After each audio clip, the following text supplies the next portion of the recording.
नई Delhi railway station पर भगदड़ के बाद में तरह तरह के बयान दिए जा रहे हैं, तरह तरह की कहानियां बताई जा रही है।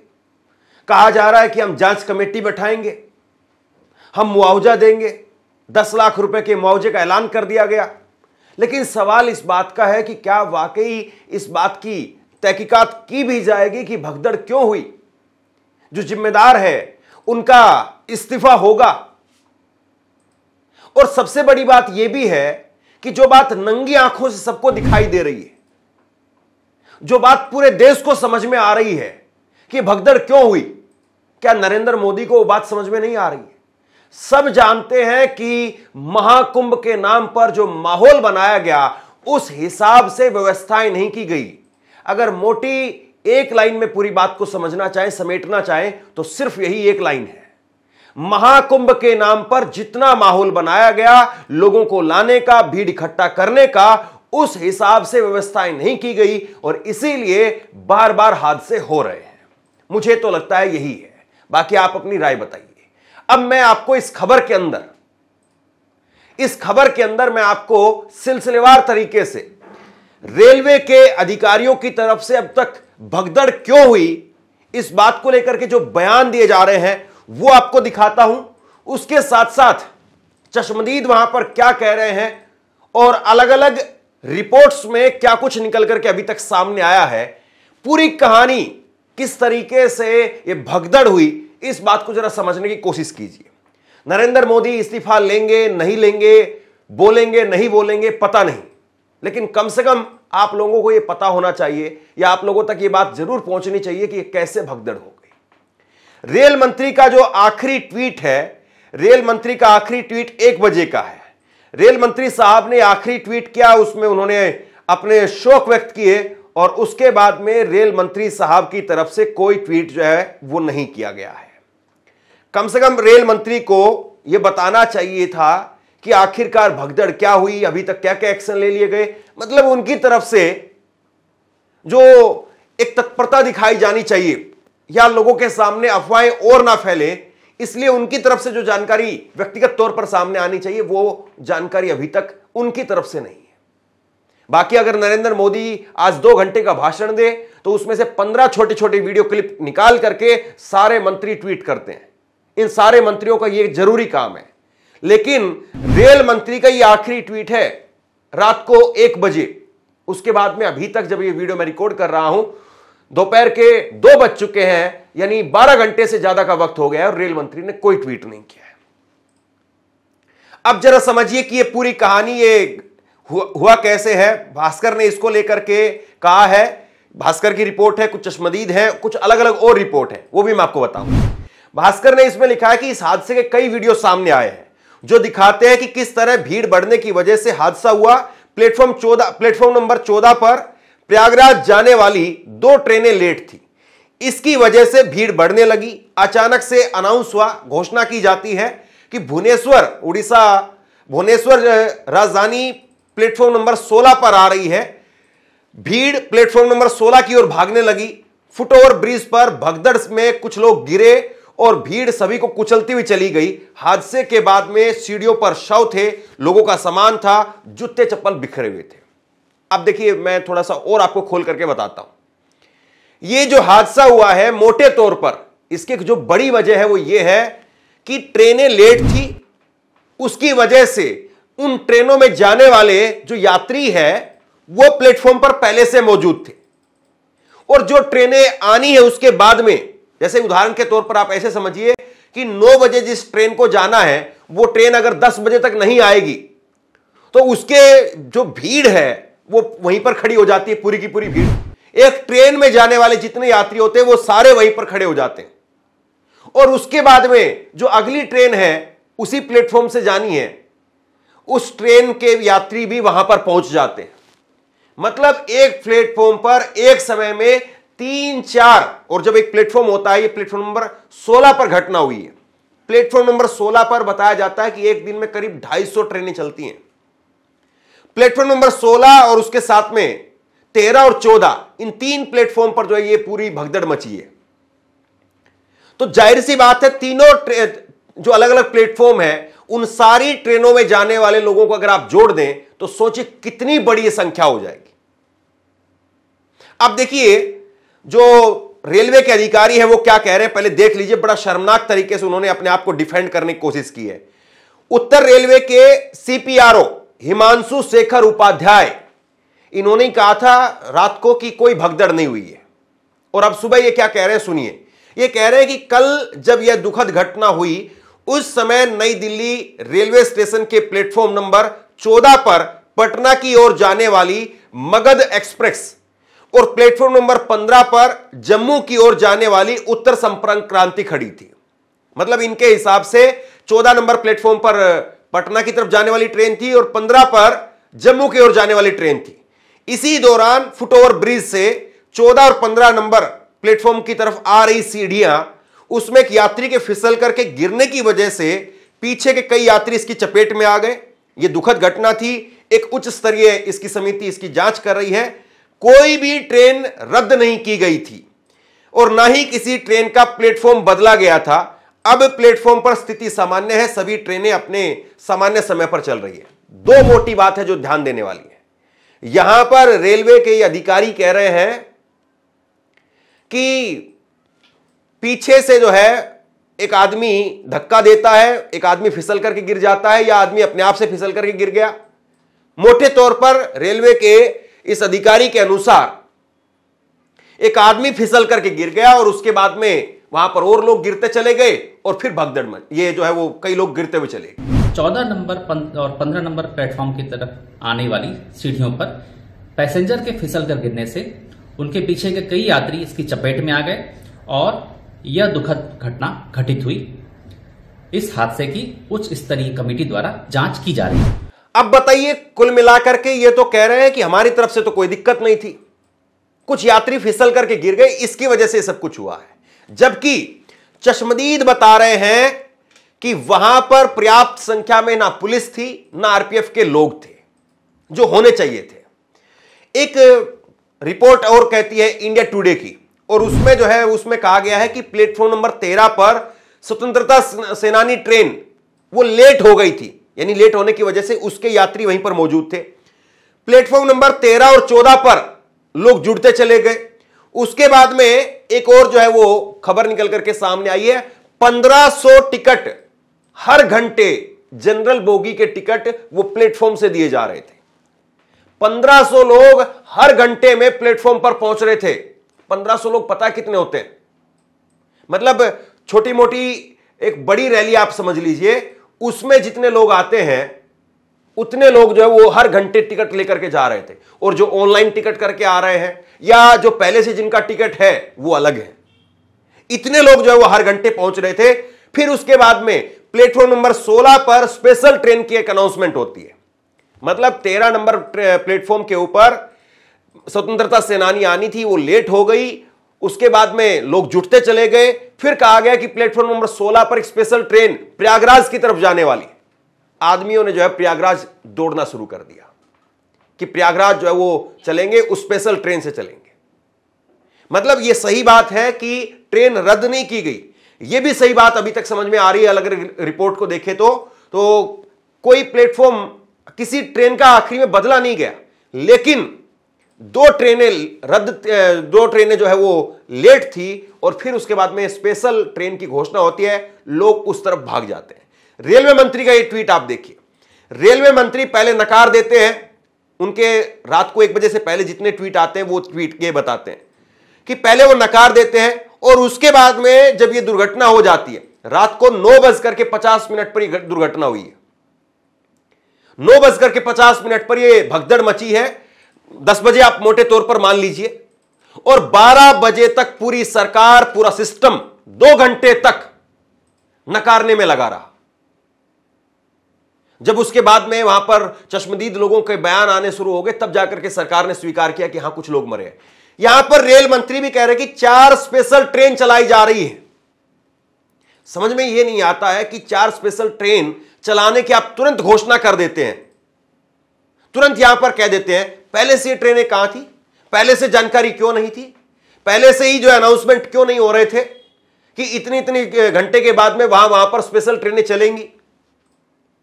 भाई स्पेशल ट्रेन चल रही है तो आप उसका एकदम से अनाउंसमेंट कर रहे हैं, एकदम से आप पहले से क्यों नहीं बताते हैं कि हां इस प्लेटफॉर्म से और स्पेशल ट्रेनें भी चलेंगी? यह एक बड़ी जो है वो वजह है। और दूसरी बड़ी बात यह है, महाकुंभ में जिस तरीके के माहौल बनाए गए हैं, जिस तरीके से माहौल जो है सरकार ने बनाया, मैं एक आपको ट्वीट दिखाता हूं। अभिनव पांडे है और उन्होंने 12:04 पर अभी दोपहर 12 बजे उन्होंने ट्वीट किया है कि हाथ जोड़ करके निवेदन है, मत आइए महाकुंभ प्रयागराज, तमाम सड़कों पर जाम का त्राहिमाम है। यह ग्राउंड रिपोर्ट है। अब जरा यह तस्वीर देखिए आप, सड़क भी पूरी तरह से पैक है। इसीलिए मैं कह रहा हूं कि पूरे पक्के सबूत अगर आप वाकई देखना चाहते हैं, वाकई सरकार समझना चाहती है, तो गलती किसी और की नहीं है बल्कि सरकार की ही गलती है। ना ट्रेनों की व्यवस्था सुचारू रूप से है, ना सड़कों पर व्यवस्था सुचारू रूप से है कि लोग अपनी, कम से कम आज के दिन में ज्यादातर लोगों के पास में गाड़ियां हैं और साधन हैं, तो लोग गाड़ियों से जा रहे हैं तो सड़क पर जाम में फंस रहे हैं। ट्रेन से जा रहे हैं तो ट्रेन में किस तरह के हालात हैं, एसी ट्रेन में भी लोगों को जगह नहीं मिल रही है। यह तस्वीर देखिए आप, एक तरफ जो है वो लोग बाहर प्लेटफॉर्म पर खड़े लोग एसी ट्रेन के जो शीशे हैं उनको भी ईंट मार मार करके तोड़ रहे हैं, और दूसरी तरफ आपकी स्क्रीन पर ही देखिए एसी ट्रेन के अंदर भी किस तरीके के हालात हैं। लोगों के पास में पैर रखने की जगह भी नहीं बची है। ये एसी ट्रेन के हालात है। और उसके बाद में तीसरा रास्ता बचता है कहीं पर जाने का, वो है हवाई यात्रा का। और हवाई यात्रा में स्थिति यह है कि अगर किसी एक परिवार को महाकुंभ में स्नान करने के लिए जाना है तो कम से कम जो है उसके 5 लाख रुपए खर्च हो जाएंगे। क्यों मैं ऐसा क्यों कह रहा हूं, जरा समझिए। एक परिवार के अंदर औसतन एक मियां बीबी खुद, यानी 2 हो गए, और 2 बच्चे, और उसके बाद में मां बाप, वो भी ये समझते कि हमें भी ले चले। 144 साल का महाकुंभ है, यानी 6 लोग हो गए परिवार के। और इस वक्त में ट्रेन जो फ्लाइट की टिकट है वो करीब 30-40 हजार रुपए के आसपास है। अब सोच लीजिए 30-40 हजार रुपए ट्रेन फ्लाइट का किराया देना, फिर वापसी का किराया देना, फिर होटल में स्टे करना, फिर टैक्सी का किराया देना, मतलब इतना पैसा जो है वो एक परिवार कैसे देगा? ट्रेन में जाना चाहता है, ट्रेन में रास्ता जगह नहीं है, सड़क पर जाना चाहता है, सड़क पर रास्ता नहीं है। अब बताइए किसको दोष दिया जाए, किसकी कमी है ये? या तो आप इतने लोगों को बुलाते नहीं, अगर लोगों को बुलाया है, लोग जा रहे हैं, लोगों की श्रद्धा है, लोग अपने आप से जा रहे हैं, तो व्यवस्था बनाना किसी दूसरे आदमी का काम नहीं है, वो सरकार का काम है। सरकार व्यवस्था बनाए। सरकार को पता था कि महाकुंभ होना है तो पहले से सड़कें जो है वो ठीक की जाती, रेलवे जो है वो पूरी तैयारी करता। ये सारे काम नहीं हुए, और इसीलिए आज विपक्ष जो है वो सवाल खड़े कर रहा है। इसीलिए विपक्ष पूछ रहा है कि भाई ये हालात हैं, भगदड़ मच गई और आपकी व्यवस्थाएं वो धरी की धरी क्यों रही? कल रात को नई दिल्ली रेलवे स्टेशन पर जो भगदड़ मची, उसके विषय में मुझे लगता है सरकार की परत दर परत पोल खुलती चली जा रही। कल कई घंटों तक रेलवे प्रशासन, रेल मंत्री इस खबर को दबाने की साजिश रच रहे थे। लगातार ट्वीट पर ट्वीट कर रहे थे कि साहब भगदड़ नहीं है, भीड़ ज्यादा हो गई है। भीड़ क्यों ज्यादा हुई? भीड़ आपकी अव्यवस्था की वजह से ज्यादा हुई। अब जहां भीड़ हुई और अव्यवस्था है, जाहिर सी बात है वहां भगदड़ होगी। अब पता चल रहा है कि लगभग 15 मौतें हो चुकी हैं। कल रात को जब दिल्ली के उपराज्यपाल ने ट्वीट करके ये मौतों पर खेद व्यक्त किया तो उनसे ट्वीट एडिट कराया गया। इस सरकार को यह चिंता नहीं है कि इन मौतों को कैसे रोका जाए।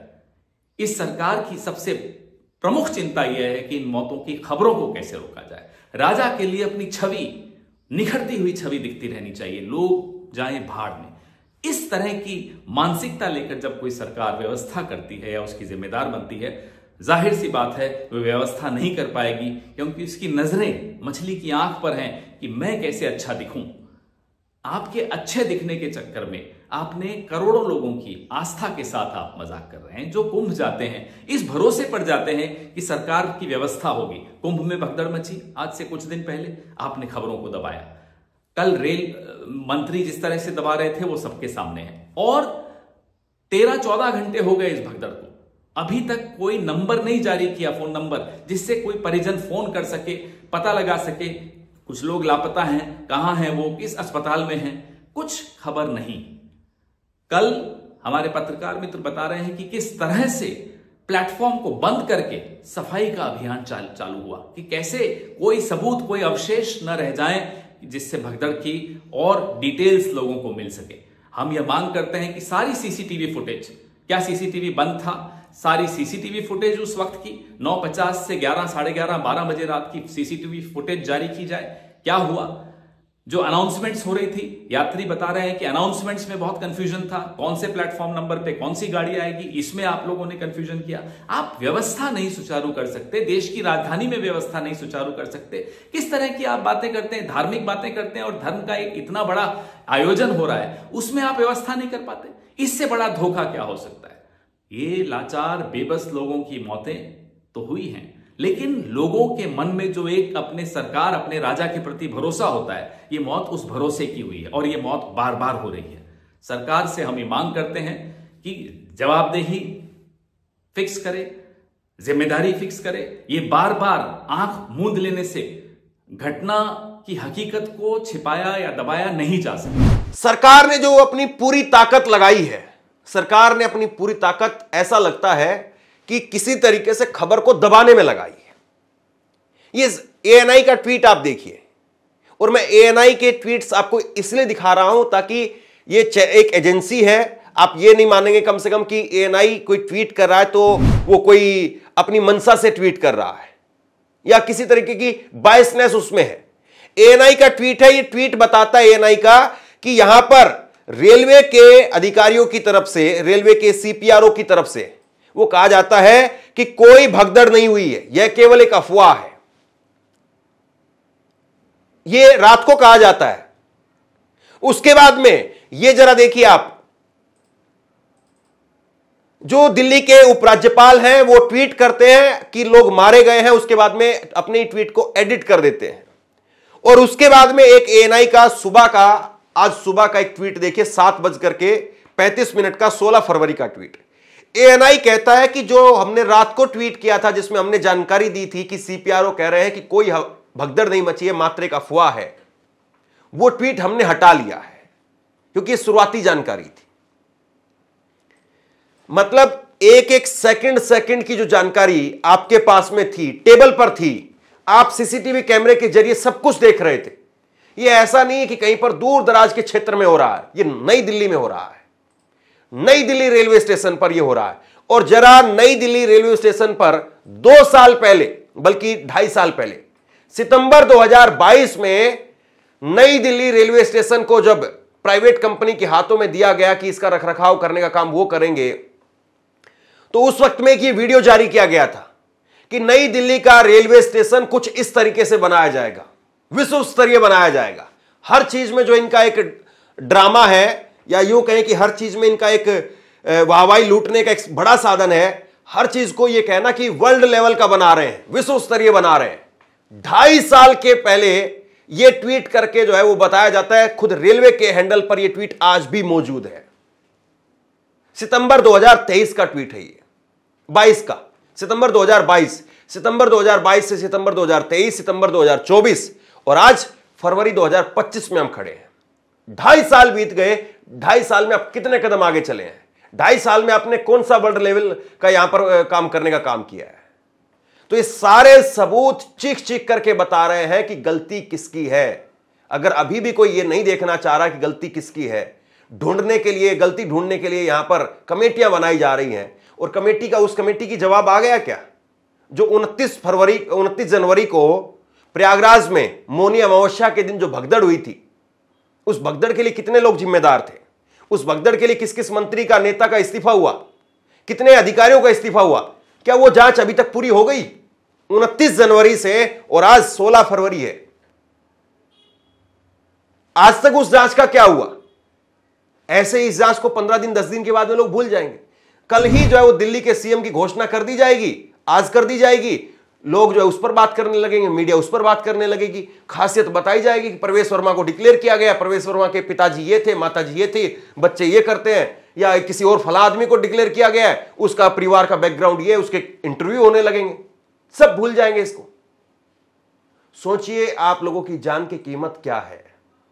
इसलिए आप अपने से सतर्क रहिए। सरकार के भरोसे रहेंगे तो फिर पता नहीं होगा कि नहीं होगा, लेकिन आप अपने से खुद से सतर्क रहिए और सरकार से पूरी जिम्मेदारी के साथ में इस बात को मैं कहता हूं कि चाहे रेल मंत्री हो, चाहे प्रधानमंत्री हो, चाहे कोई और अधिकारी हो, सामने आकर के जब तक आप लोगों को सही बात नहीं बताएंगे। प्रधानमंत्री नरेंद्र मोदी की तरफ से भी इस घटना को लेकर के उनके रात के एक शोक संदेश के बाद में कोई दूसरा ट्वीट नहीं है। नहीं, कम से कम अब जो है वो मैं आपको एक वीडियो सुनाता, एक बाइट सुनाता रेल मंत्री की, कि रेल मंत्री मौके पर पहुंच करके इतना जो है वो लंबा वक्त बीत गया, 14-15 घंटे का वक्त बीत गया। 14-15 घंटे के बाद में भी अगर रेल मंत्री सामने आकर के पूरी कहानी नहीं बता रहे हैं, नहीं बयां कर रहे हैं, तो फिर बताइए क्या हो रहा है। ये लिपापोती करने की कोशिश है या वाकई जो है वो सच को खंगालने की जो तैयारी चल रही है। आप लोग खुद अंदाजा लगा सकते हैं। शेयर कीजिए इस खबर को और आप क्या सोचते हैं नीचे कमेंट बॉक्स में लिख करके जरूर बताइए। बहुत बहुत धन्यवाद।